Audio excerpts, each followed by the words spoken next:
The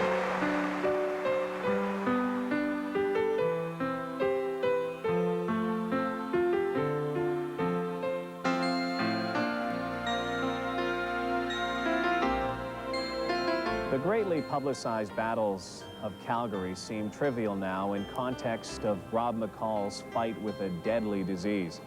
In 1991, the year of Rob's death, skating seemed secondary to his close friend Brian Orser.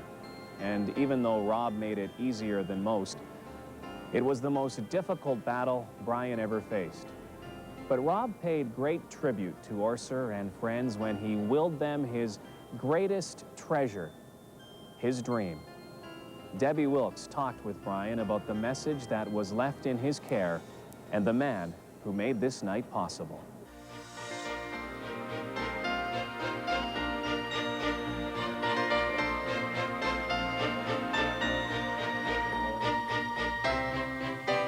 When did your friendship with Rob begin?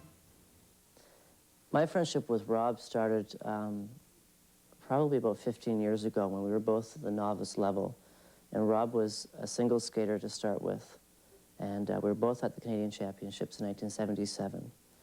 And we used to always joke about how bad his figures were because he came last and I came first in compulsory figures. So that sort of gives you an idea, because I wasn't really noted for having the best figures in the world. So we joked about that right from the very beginning. And then we both sort of moved into the junior ranks at the same time, and then into seniors, and then some international competitions in between. And then suddenly we're both on the world team, which was in 1981. We both won the Canadian Championships at the senior level at the same time, the same year. And for 8 years, we were both Canadian champions, and we both hold that record for the most Canadian titles, him in dance, and for me in singles. And that was sort of something that we used to brag about every once in a while, that we used to hold this title and nobody else in the country had this title, and that was just one more thing to tighten the bond between the two of us. Was there a particular situation that is your favorite? I guess one of the things that he was sort of famous for was he gave me the nickname Silver. I mean, after the World Championships in Budapest, you know, we were sitting at a table and he said, you know, said, pass the salt, would you, Silver? And of course the whole room cracked up, and it was, you know, it was a tough time for me because I once again came second, and I was second at the Olympics, and it was something I was dealing with, and he knew that, but only Rob could have been, he could only get away with saying that, and so that was how I got the nickname Silver, just sort of within this very small group of skaters. And so that was a very typical anecdote of his sense of humor. And one time also I read in the newspaper he was quoted as saying, he was commenting on a Skate Canada in 1986, I think it was, and I didn't have a very good skate, and I popped a few jumps and had quite a few doubles, and so he was quoted as saying he hadn't seen so many doubles since last call at Bemlins.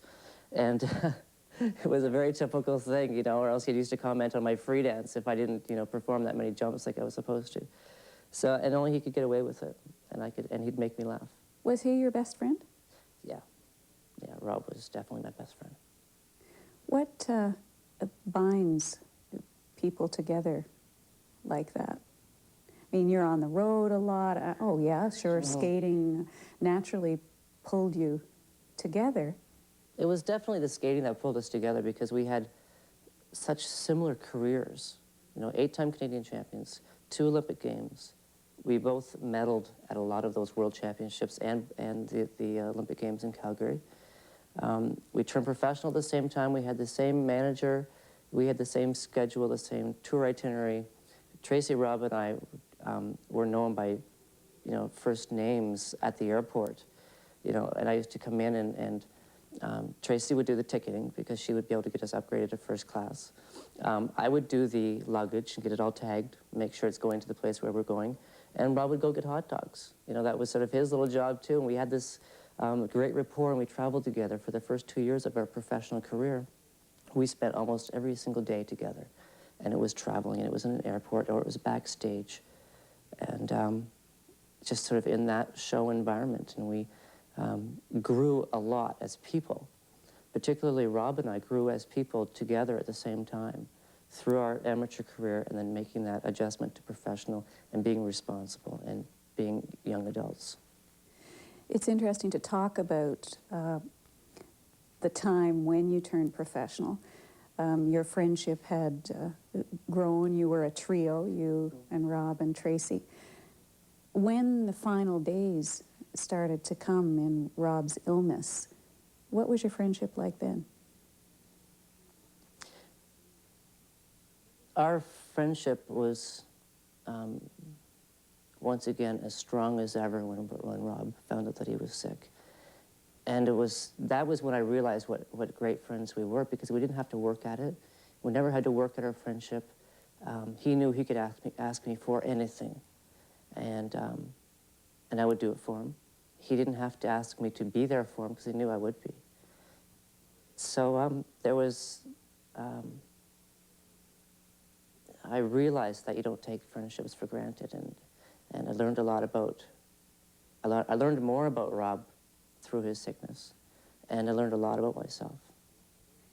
As a skater, I think that throughout your skating career, skating is always number one, has to be.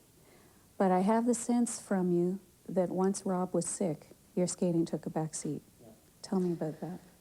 Well, when Rob first found out that he was sick, I went through this, a ride on this emotional roller coaster of dealing with, well, for selfish reasons, losing my best friend was something that I was dealing with, and also dealing with the fact that he was about to go through a really, really rough time. And our friendship I wasn't taking for granted, and I knew how important it was for me to be there for him. So I subconsciously he took the priority in fulfilling any needs that he would have during the time that he had left. So I put skating it took a back seat just automatically without having to preconceive this idea of putting skating second. And it did. And it's a tough question to ask, but I'm going to ask it. Mm-hmm. A lot of the public, maybe, a lot of people who don't know better, criticize Rob for his lifestyle. Do you think what happened was fair to him? It's unfair that people or society sometimes puts a certain tag on people who come down with AIDS, that they are from a minority, whether they're gay or whether they're drug users. And that isn't the case now. It's a problem in society, period. And this disease is very unfair. And it's something that I would not wish upon anyone. My worst enemy, nobody should ever have to go through what Rob went through, because it takes its toll, and it's humiliating for the person that's going through it. And Rob really showed to me how much courage he had.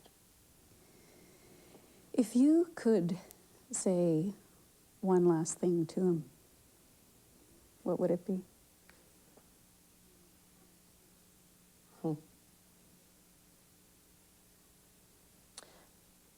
I don't know if there's really anything more, because I said it all.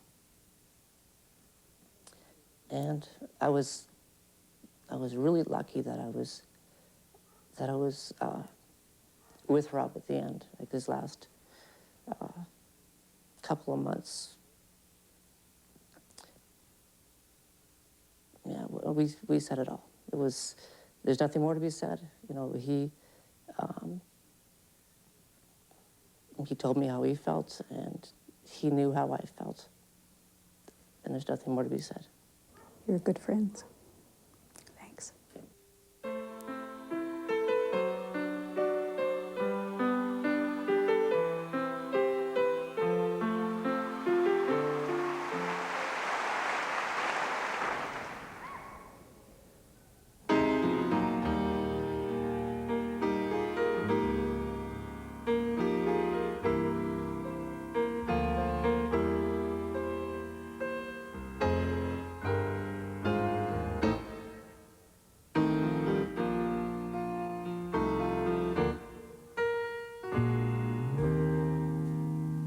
Life is a book that we study.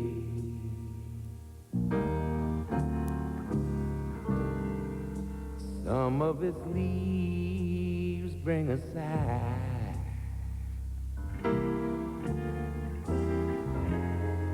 There it was written by my buddy.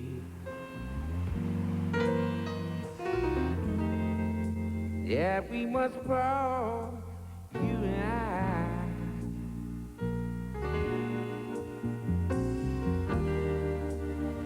Nights alone since you went away. I think about you all through the day, my buddy. My buddy, nobody quite so true.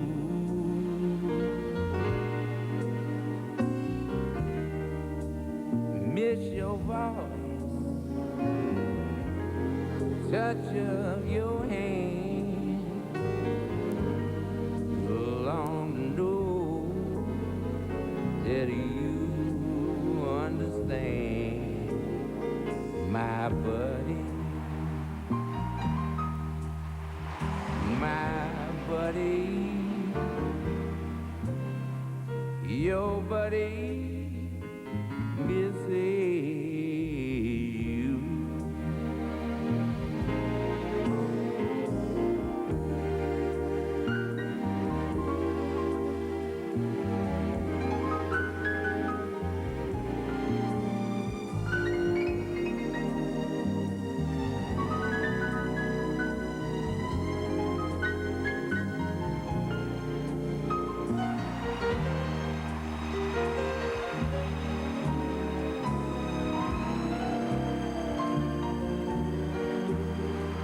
Your buddy misses you.